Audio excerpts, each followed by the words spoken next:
बैसाख मास महात्म्य कथा अध्याय 5।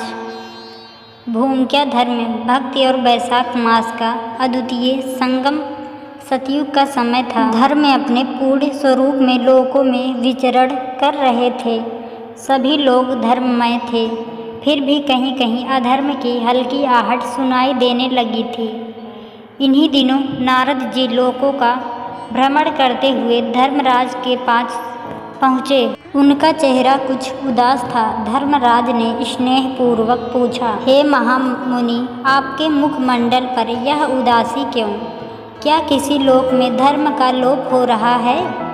नारद जी ने उत्तर दिया, हे धर्मराज, कलयुग के प्रभाव से आने वाले समय में प्राणी पुण्य कर्मों से विमुख हो जाएंगे। यही कहकर धर्मराज ने एक गुप्त कथा सुनाई। बैसाख मास में साधारण मनुष्य का भी उद्धार कैसे संभव होता है? बैसाख मास और एक साधारण धोबी की महिमा प्राचीन काल की कथा है।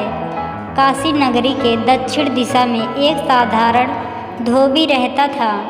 नाम था धोवल। धोवल गरीब था। दिन भर कपड़े धोता, थक कर रात में अपने झोपड़ी में सो जाता। न उसे वेदों का ज्ञान था, न उपनिषदों का, न यज्ञ करने की क्षमता थी, किंतु उसके भीतर एक निर्मल भावना थी, मैं ईश्वर का सेवक हूँ। बैसाख मास आया, चारों ओर मंदिरों में घटानद होने लगे। संत महात्मा, तपस्वी, व्रती पुरुष और सभी पुण्य संचय में लग गए। धवल को भी इच्छा हुई कि वह भी कुछ पुण्य करे, किंतु साधन नहीं था। उसने एक संकल्प लिया, मैं प्रतिदिन सूर्योदय से पूर्व गंगा जी जाकर स्नान करूंगा और स्नान के पश्चात एक दीपक जलाकर प्रभु को अर्पित करूंगा। धवल ने पूरे बैसाख मास यही साधना निभाई। चाहे वर्षा हो, आंधी हो, बीमारी हो, वह गंगा जी पहुंचता, स्नान करता और एक दीपक अर्पित करता। मास के अंत में जब उसकी मृत्यु का समय आया, यमदूत उसे लेने आए, किंतु उसी क्षण भगवान विष्णु के दूत आ पहुँचे। विष्णु दूतों ने गर्जना करते हुए कहा, यह साधारण धोबी नहीं, यह बैसाख मास का व्रती है। यह दीपक अर्पण से अनेकों जन्मों के पापों से मुक्त हो चुका है। धवल को साक्षात विमान में बैठाकर विष्णु लोक ले जाया गया। जब साधना प्रेम से की जाती है, तब साधनाहीन भी साधना संपन्न बन जाता है। बैसाख मास में दीपदान का रहस्य। धर्मराज ने आगे कहा, हे देवर्षि, बैसाख मास में जल का दान और दीप का दान विशेष फलदायी होता है। जो व्यक्ति इस मास में दीपदान करता है, उसके जीवन की अंधकारमयी रातें आलोकमयी हो जाती है। जल का दान करने से उसकी प्यास जन्मों के लिए बुझ जाती है। दीप जलाने से उसके भीतर ज्ञान का सूर्य उदय होता है। जो व्यक्ति बैसाख मास में मंत्र का उच्चारण कर दीपक अर्पित करता है, उसका एक भी दिन व्यर्थ नहीं जाता। जैसे रात्रि का एक दीप अंधकार का नाश करता है, वैसे ही बैसाख का एक व्रत जन्म जन्मांतर के पापों को भस्म कर देता है। एक पापी राजा का उद्धार पुराने समय की बात है। वीरसेन नामक एक राजा था। वह क्रूर था, प्रजा पर अत्याचार करता था, संतों का अपमान करता था। उसका जीवन केवल भोग विलास में बीतता था। एक दिन उस एक संत ने श्राप दिया, तू इस जीवन के बाद रो नरक में जाएगा। राजा भयभीत हो गया। वह उपाय पूछने लगा। संत ने कहा, अब केवल एक उपाय बचा है। बैसाख मास में गंगा जल से स्नान और भगवान के नाम का जाप। राजा ने तत्काल राज्य का त्याग किया। काशी जाकर वह बैसाख मास में गंगा जल स्नान करने लगा। दिन रात नारायण नारायण का जाप करता। उसका अंत समय आया। यमराज के दूत उसे पकड़ने आए, लेकिन विष्णु दूतों ने उन्हें डांटकर भगा दिया।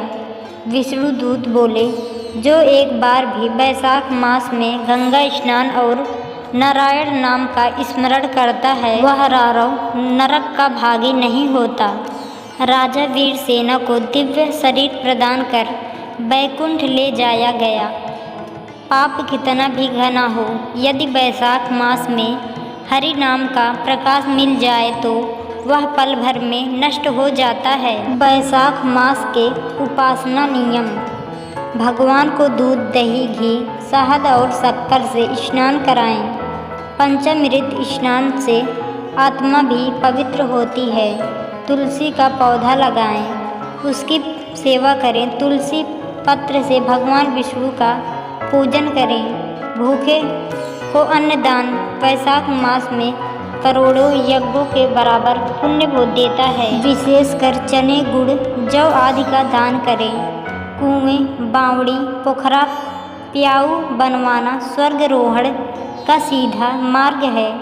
वैशाख में जो वैशाख मास में एक बूंद भी प्यासे को जल पिलाता है, वह सहस्त्र अश्वमेध यज्ञों का फल प्राप्त करता है। मधुमती नामक एक निर्धन कन्या थी। उसके विवाह के लिए कोई उपाय न था। वैशाख मास आया, उसने भगवान से प्रार्थना की, हे प्रभु, न धन चाहिए न वैभव चाहिए, बस इतनी कृपा करना कि मेरा जीवन आपकी भक्ति में बीते। मधुमती ने पूरे वैशाख मास तक प्रतिदिन सूर्य को अर्घ्य दिया, जल का दान किया, तुलसी पत्र अर्पित किया। वैशाख पूर्णिमा को स्वयं भगवान विष्णु ने स्वप्न में आकर कहा, वत्स, तेरा जीवन सफल है। तुझे ऐसा जीवन साथी दूंगा जो स्वयं धर्म स्वरूप होगा। कुछ ही समय में मधुमती का विवाह एक पुण्यात्मा ब्राह्मण से हुआ। दोनों ने मिलकर भक्ति का जीवन जिया। जहाँ वैशाख मास की सेवा होती है, वहाँ देवी लक्ष्मी स्वयं निवास करती हैं। धर्मराज ने नारद जी से कहा, हे मुनिवर, जो प्राणी वैशाख मास का व्रत करता है उसके समस्त पाप नष्ट हो जाते हैं। वह जो चाहे प्राप्त कर लेता है, धन, संतान, वैभव, विद्या या अंत में मोक्ष। नारद जी आनंद से पुलकित हो उठे। वे बोले, धन्य है वैशाख मास, धन्य है प्रभु की लीला। उन्होंने प्रण किया कि वे समस्त लोकों में वैशाख मास का महात्म्य गाएंगे। जहाँ वैशाख मास का यश गाया जाता है, वहाँ समस्त तीर्थों का फल स्वयं ही प्राप्त हो जाता है।